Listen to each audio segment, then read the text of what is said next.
तो अब मैं आया हूँ तोतलाकोंडा मोनेस्ट्री। 2-2,500 साल पुरानी चीज़ें हैं ये। 3वीं शताब्दी ईसा पूर्व से लेकर 3वीं शताब्दी ईसा के बाद तक ये कार्यरत थी। और थोटला कोंडा यानी होता है, थोटला यानी तालाब, कोंडा यानी पहाड़ी, मतलब तालाबों की पहाड़ी। रॉक कट सिस्टम्स, ये हैं वो जो पहाड़ी में चट्टानों को काट के पानी संग्रह करने के लिए बनाया था, और पानी अभी भी भरा है इसमें।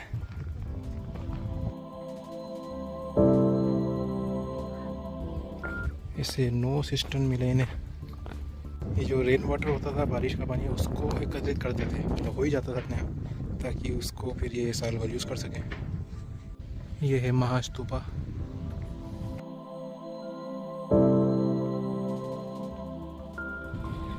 ये ईंट से बना हुआ दिखता है, और ये हैं स्टोन वाले।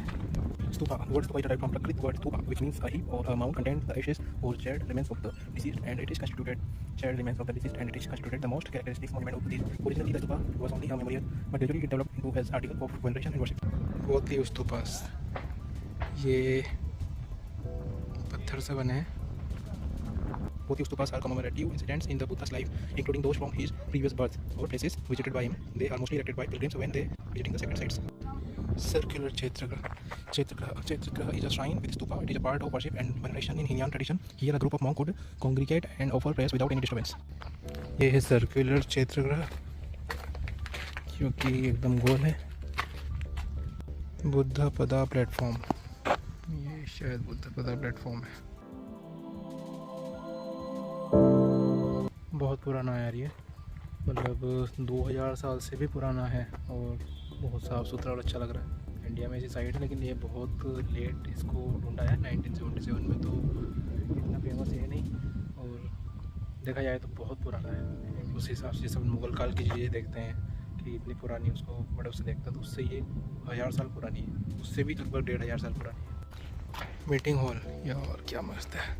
ये मीटिंग हॉल था, लेकिन सारे पिलर अभी थोड़े से डिस्ट्रॉय हो चुके हैं। लगभग 12 फीट इनकी हाइट रही होगी, और यहाँ होती थी मीटिंग महास्तूपा के सामने। इधर जाके पूरा किचन कॉम्प्लेक्स है। Way to kitchen complex, ancient stone pathway, पत्थर का जो पुराना रास्ता है।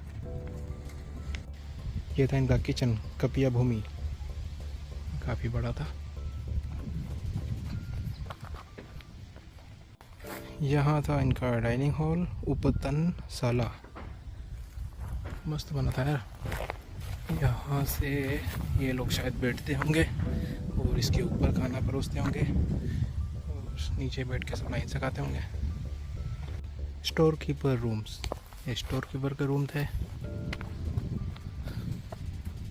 स्टोर रूम, और ये था स्टोर रूम, थोड़ा रेक्टेंगल में, थोड़ा बड़ा, इससे 1/3 के आसपास स्टोर कीपर का रूम था। Viharas, residential place of Buddhist monk, ये इस टाइप से इनके रूम होते थे जिसमें ये रहते थे। The vihara is a residential place of a Buddhist monk with its own architectural feature. The word vihara, arama and sangharama are generally used as synonyms. विहारास बहुत सारे आसपास, क्योंकि बहुत सारे मंग लोग रहते थे।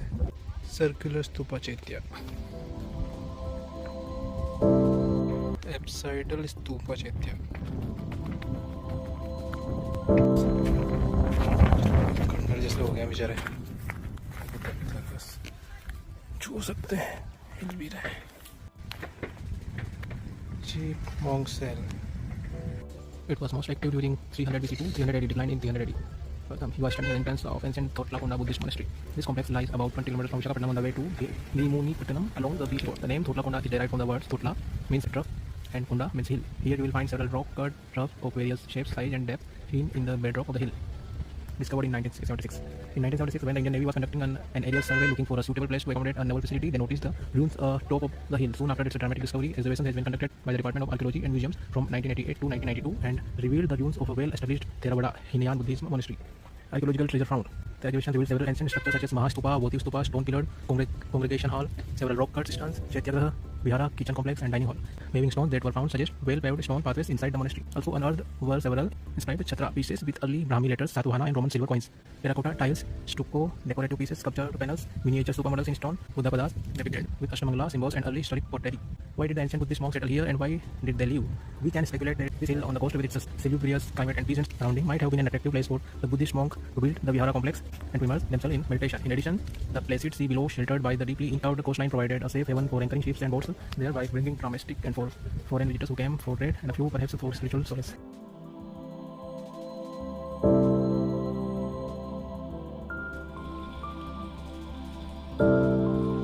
There are 9 cisterns cut into the rock of the hillock and hence the site is known as Turlakonda Hill of Cisterns.